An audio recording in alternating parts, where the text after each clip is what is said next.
मरहबा collection fashion की दुनिया का भरोसेमंद नाम। ऊंची से ऊंची कंपनियों के कपड़े जैसे रेमंड, अरविंद, सोक्टास, कैडनी, सम्मान, नसीमा, लुथाई, सियाराम, ओसीएम और लेलन जैसे ऊंची कंपनियों के कपड़े मिलने का बाएतमाद मरकज। हमारा पता याद रखिए, Jamhoor high school main road, Malda Chowk, जैतून हजीन मस्जिद के पास, मालेगांव। मालेगांव की सियासत के मरकज़ साथी निहाल अहमद साहब रहे। निहाल साहब ने अपनी सियासत की शुरुआत सन 1950 के बाद से की। जब से आज तक मालेगांव शहर और मालेगांव शहर के शहरियान सेकुलरिज़म, सोशलिज़म और मसावात को पसंद करते हुए साथी निहाल अहमद साहब के साथ रहे। साथी निहाल अहमद साहब ने अपनी सियासी ज़िंदगी का सफ़र सोशलिस्ट पार्टी से शुरू किया, फिर वो प्रजा सोशलिस्ट बनी। उसके बाद हालात आते गए, तब्दीली, पार्टी टूटती गई, लेकिन साथी निहाल अहमद साहब अपने उसूलों पर, सोशलिज़म पर और सेकुलरिज़म पर कायम रहे। मालेगांव शहर ने एक बड़ी बात यह थी कि बड़ी आबादी मुसलमानों की होने के बावजूद भी किसी फ़िरका परस्त और जानिबदारी वाली पार्टी को पसंद नहीं किया। हमेशा से सोशलिज़म को बरकरार रखा। निहाल साहब की सियासत का हमेशा से तरीका ये रहा है कि उन्होंने दोनों फ़िरके के तवाज़ुन को बरकरार रखा, और इसी का नतीजा था कि हमेशा से सोशलिस्ट या जनता पार्टी की शहर के आउटर के हिस्से में, संगमेश्वर कैंप में दूसरी तमाम पार्टियों से ज़्यादा सीटें जनता दल की आती थी। और एक तवाज़ुन बरकरार रखने के लिए हमेशा से उस तबके के लोगों को भी कारपोरेशन में अव्वलियत दी जाती थी। मालेगांव शहर ने हमेशा साथी निहाल अहमद साहब का साथ दिया। निहाल साहब प्रेसिडेंट बने। उसके बाद जब उनके सियासी लीडर दूसरी पार्टी में चले गए तो बाहालत मजबूरी साथी निहाल अहमद साहब को अपनी पार्टी के उम्मीदवारी और अपने उसूलों को बचाने के लिए उम्मीदवारी करनी पड़ी। पार्टी में नज़रियात की बुनियाद पर मुसलसल ऊंच नीच आई, लेकिन साथी निहाल अहमद साहब अपने उसूल पर हमेशा कायम रहे। साथी निहाल अहमद साहब, एक वक्त ऐसा आया कि जनता पार्टी का हिंदुस्तान में राज रहा, लेकिन जब उसके भी टुकड़े हुए और जनता दल बनी, तब भी साथी निहाल अहमद साहब ने, जिस वक्त हिंदुस्तान में कांग्रेस की तूती बोलती थी, जब इंदिरा गांधी ने मुसलसल निहाल अहमद साहब को ऑफ़र दिया, यहाँ तक कि आप देखेंगे बाला साहेब ठाकरे और शरद पवार की किताब में भी निहाल साहब का ज़िक्र है। शरद पवार साहब की किताब में ये ज़िक्र है कि अगर निहाल अहमद मराठा होते तो सबसे ज़्यादा बार महाराष्ट्र के मुख्यमंत्री रहे होते। ऐसा आदमी जिसने इक़्तिदार के लिए कभी अपने उसूलों के साथ समझौता नहीं किया।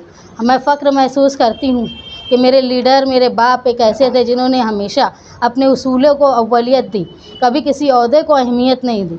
मुसलसल पार्टी के टुकड़े होने के बावजूद भी वो किसी भी लालच में आने के बजाय अपने उसूलों पर कायम रहे। हिंदुस्तान के, दुनिया के अगर किसी भी हिस्से में नस्ल इंसानियत पर और सेकुलरिज़म पर ज़र्ब आता था तो सबसे पहले आवाज़ मालेगांव शहर में उठा करते, चाहे वो अमेरिका की अफ़गानिस्तान पर बम्बार्डिंग हो या भागलपुर का वाक़या हो, चाहे हिंदुस्तान के किसी भी हिस्से में, दुनिया के किसी भी हिस्से में, फ़लस्तीन में भी अगर किसी पर जुल्म हुआ तो सबसे पहले आवाज़ उठी तो वो मालेगांव था। यहाँ तक कि मालेगांव का ये शेवा हो गया कि पूरे हिंदुस्तान की नज़र मालेगांव पे रहा करती थी, या समझ लो कि साथी निहाल अहमद साहब के अमल पे रहा करती थी। लोग ये देखते थे कि मालेगांव किस तरह की तहरीक चला रहा है। मालेगांव की तहरीक को देख के हिंदुस्तान अपनी तहरीक का रुख तय करता था। ऐसे शहर के ऐसे लीडर जिन्होंने कभी अपने उसूलों के साथ समझौता नहीं किया। सन 1992 में जब बाबरी मस्जिद को शहीद करने की नापाक कोशिश का प्लान बना तो 19 जुलाई 1992 को, मतलब 6 दिसंबर 1992 से पहले ही एक वाहिद शहर हिंदुस्तान का था मालेगांव, जहां पर इस बात के लिए जुलूस निकाला गया कि बाबरी मस्जिद ख़तरे में है, उसको बचाया जाए। ऐसी दूर अंदेशी शायद ही हिंदुस्तान के किसी और लीडर में होंगी। साथी निहाल अहमद ने 6 दिसंबर 1992 के बाद अपने बाजू पर काली पट्टी लगाई और उनकी ये वसीयत थी کہ وہ یہ بولتے تھے کہ یہ کالی پٹی میرے ساتھ میرے کفن پر بھی جائے، کفن کے ساتھ جائے گی۔ 1992 کے بعد نہال احمد صاحب یہ مانتے تھے کہ 6 دسمبر 1992 یہ سیکولرزم کا خون ہوا ہے، اور اس سیکولرزم کے خون کو وہ ہندوستان کی تاریخ کا ایک سیاہ دن ہے جس کو ہم کبھی نہیں بھلا سکتے۔ اسی لیے جب نہال صاحب کی وفات ہوئی، ان کا انتقال ہوا، تو وہ کالی پٹی ساتھی نہال احمد صاحب کے ساتھ ان کی قبر میں کفن کے ساتھ گئے۔ میں فخر محسوس کرتی ہوں، ایک ایسے لیڈر کی بیٹی ہوں جنہوں نے وقت کے ساتھ یا فائدے کے ساتھ اپنی سیاست کو بدلا نہیں۔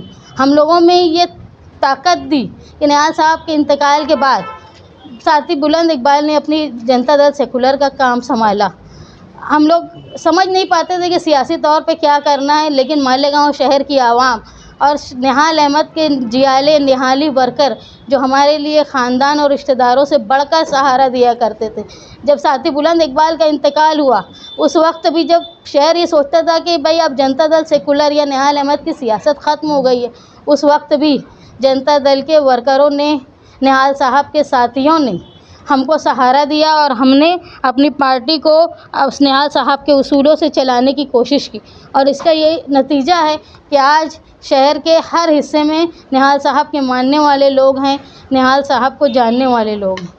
ہم نے زندگی میں یہ سیکھا، میرے لیے میری لیڈر ساتھی نہال احمد وہ تمام لیڈروں کا ایک ایسا مجموعہ تھے کہ جتنا بھی وقت میں نے ان کے ساتھ گزارا، میں نے ان کے اندر ایس ایم جوشی کو بھی دیکھا، وشوناتھ پرتاپ سنگھ کو بھی دیکھا، مدھو لیمے کو بھی دیکھا، سانے گرو جی کو بھی دیکھا۔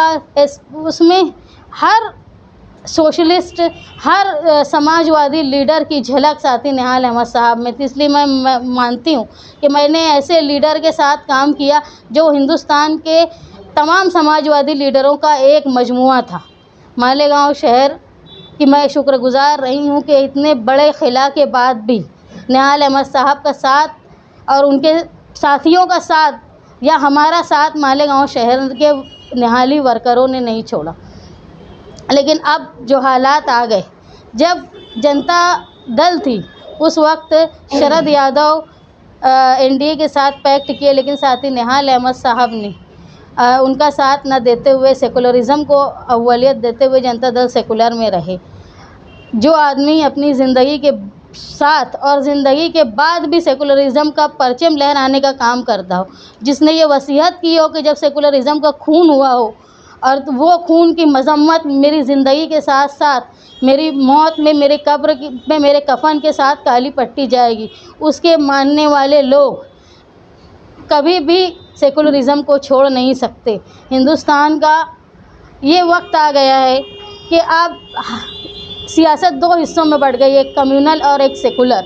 جب ہندوستان دو حصوں میں بٹ گیا اور کمیونلزم بہت وزن دار ہو گیا ہے، بہت مضبوط ہو گیا ہے، ایسے وقت میں لوگ اپنے مفاد کے لیے پارٹیاں بدل رہے ہیں یا ڈر سے پارٹیاں بدل رہے ہیں۔ جب جنتا دل سیکولر بنی تو اس کا نام سیکولر نہال صاحب نے اس لیے رکھا کہ سیکولرزم ان کی بنیادی اصول میں سے تھا۔ لیکن ہندوستان کے پریزیڈنٹ دیوی گوڑا صاحب نے ان کے ذاتی مفاد کے لیے یا اپنے خاندانی ورثے کو چلانے کے لیے این ڈی اے کے ساتھ پیکٹ کیا۔ اس وقت سے ہی مالیگاؤں شہر میں مسلسل یہ بات کی آواز اٹھ رہی تھی کہ اب جنتا دل سیکولر کے ذمہ داران کیا کریں گے۔ میرا یہ بولنا ہے کہ ساتھی نہال احمد صاحب کے اصول ہماری زندگی کے اصول ہیں۔